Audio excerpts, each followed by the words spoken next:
Lyle Workman.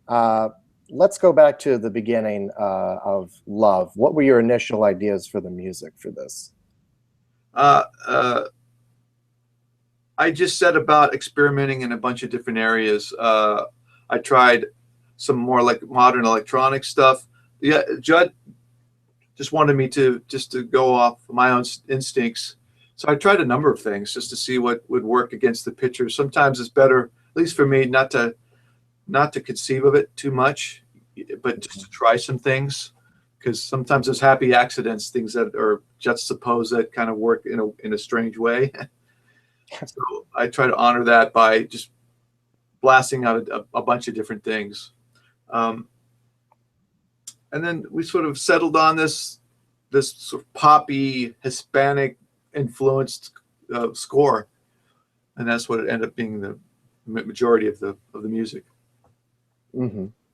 Well, so this is a show that, like a lot of Judd Apatow stuff, mixes comedy and drama. It kind of straddles the line tonally in a lot of moments. So how do you express that musically? How do I express it musically?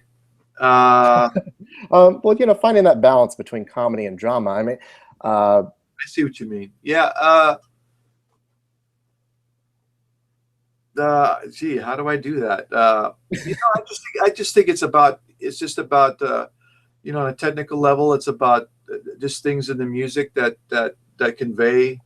It could be conveyed in texture, it can be conveyed in tempo, the harmony. It's all those things combined. It's a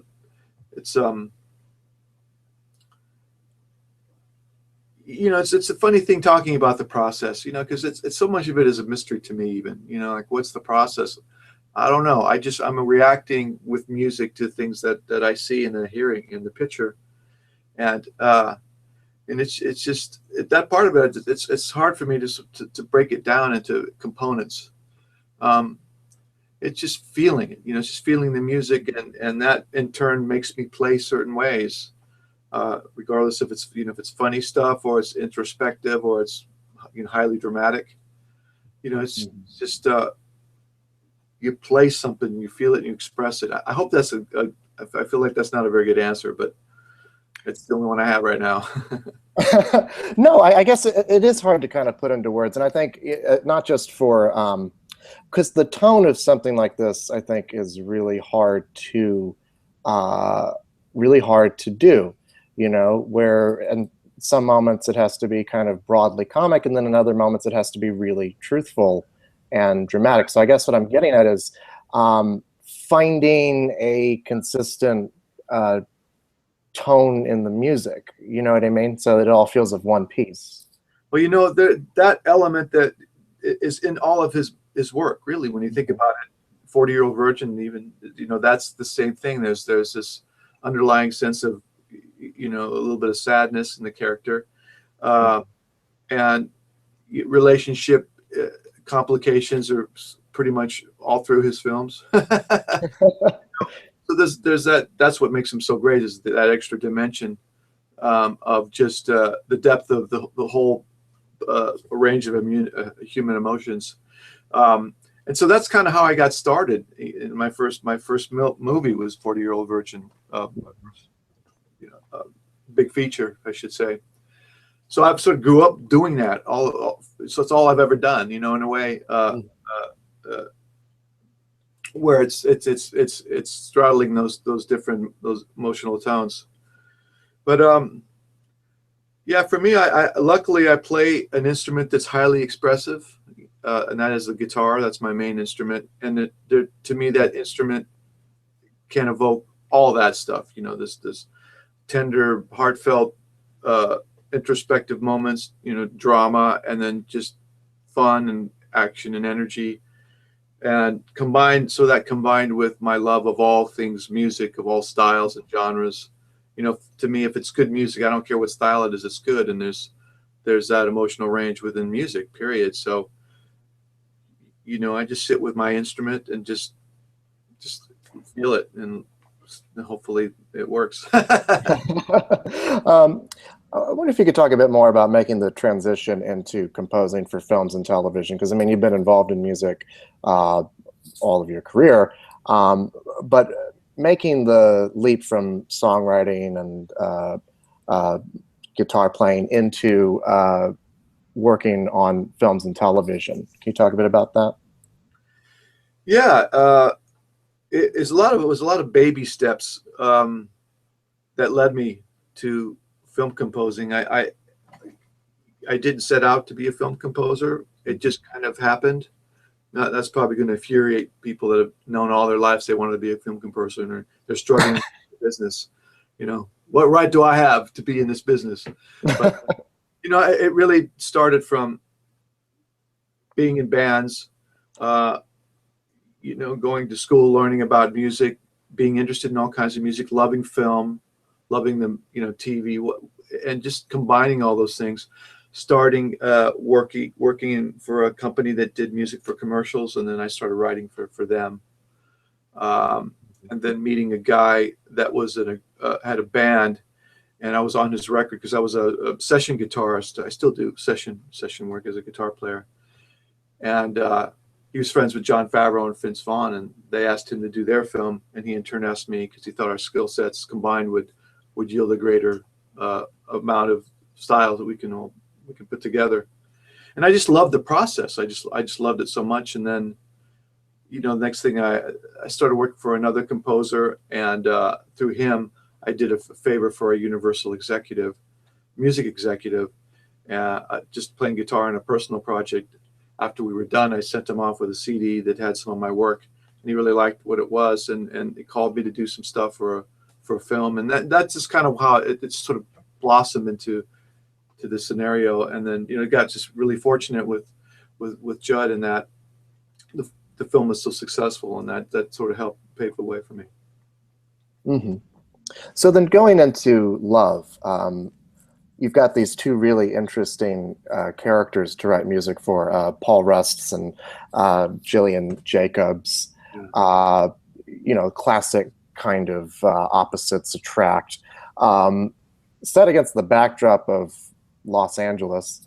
So talk about writing music for their characters. I mean, what were the kind of themes or motifs that you came up with for them? Well, you know, it's I kind of went with more of a environmental kind of sound a bit. Let me see if I can break that down a little better. Mm-hmm.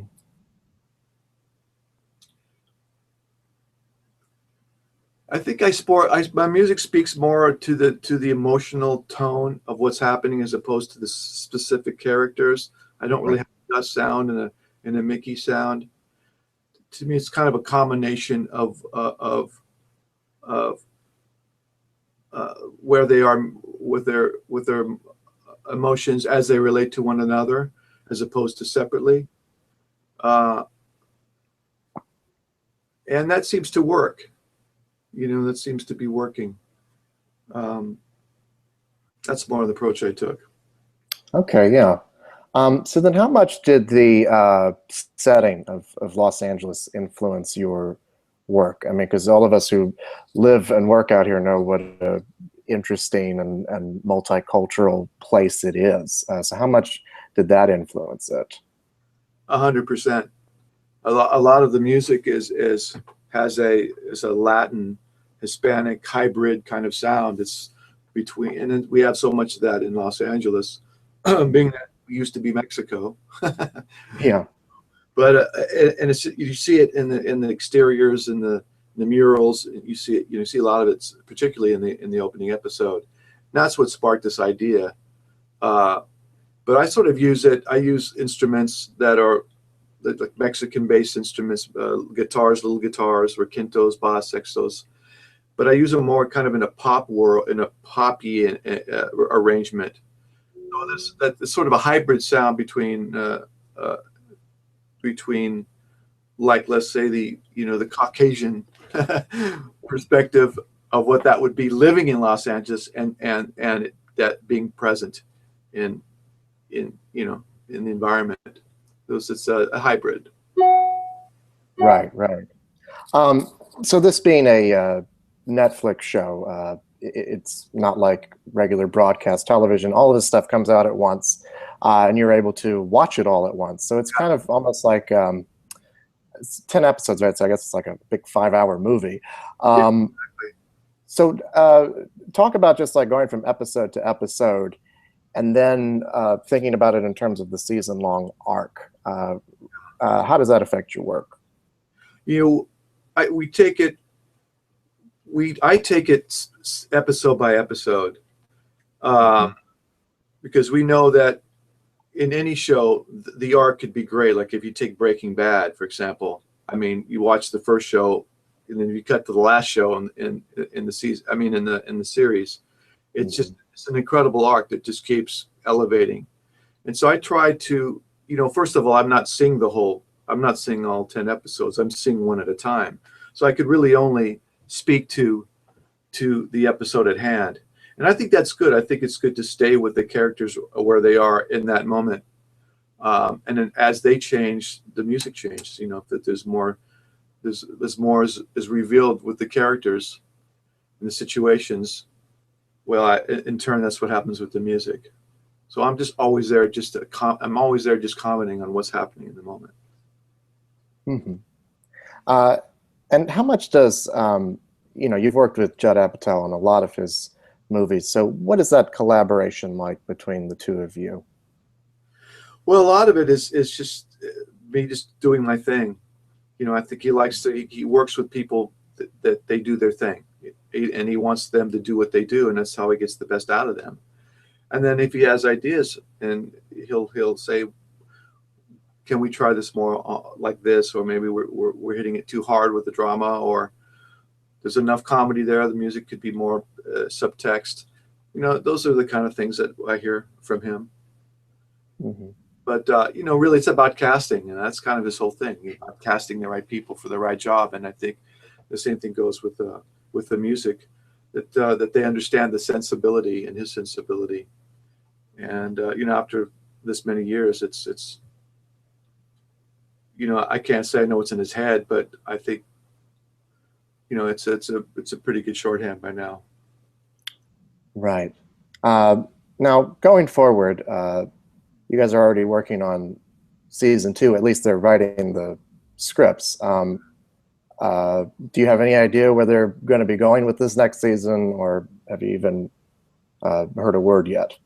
I know, as far as I've seen 3 episodes. Okay, yeah. Heisenberg returns. Sorry, that's Awesome. a bad reference. Let me show you. He returns.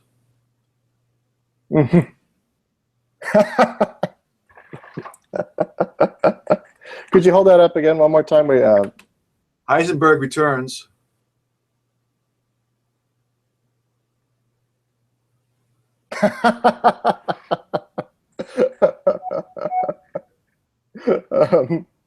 so- I am the one who scores.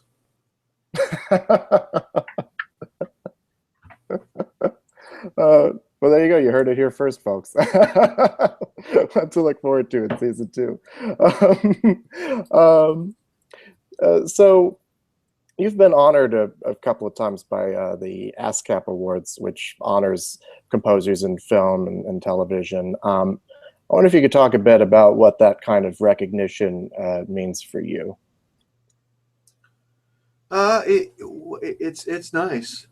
It's nice. You're a lot of the work is in a little cave, surrounded by electronic gear and guitars and stuff like that. It's a very isolated kind of job, composing, and so and especially in TV, and then maybe you watch it on when it comes out on your TV, or maybe you don't at all. You're on to the next project. So sometimes you don't have any idea of how people are reacting to it, or how it's being considered, or and then so to get those little those little